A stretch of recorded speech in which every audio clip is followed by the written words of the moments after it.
of biting Pharrell on that one. But instead of doing the G-Shock, I went ahead and did the Tetris watch, you know what I'm saying?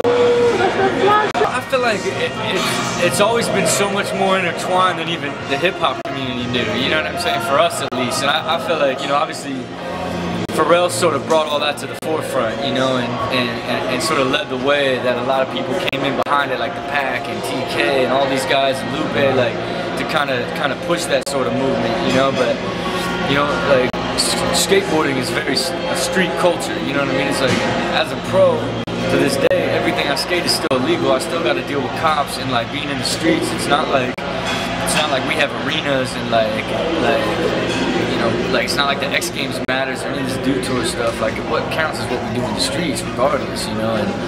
And our video parts are what drive our sport. And you know, hip hop music has always been a really big part of that.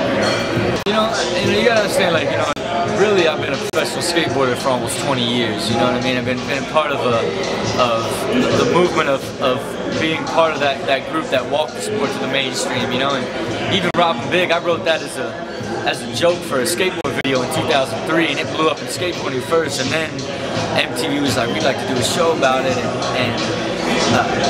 which ultimately led to it blowing up so crazy where I was like, whoa, like I don't want to confuse people, you know what I mean? Because the reality of it is, behind all that, you know, I was still doing all my business with DC and the video game stuff and my movie and all the brands that I was building, like, as I was shooting that show. So, you know, and the league that I'm developing and everything that I'm trying to do was sort of happening while I did that. That's why I was like, I gotta slow down. I don't want to confuse people.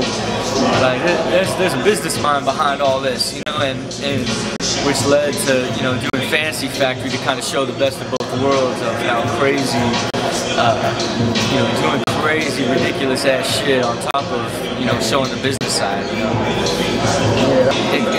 It's the idea of no one's giving you anything. You have to go after everything you want, and it's on you to stay inspired, stay focused, and stay motivated to chase your dreams down, you know, or anything, no matter how big or how small, you know. And that's what I try to convey. People are always like, well, what can you say to people? And I'm like, stay inspired, man. Like, you have to get up every day and love what you want to do and go do it, you know.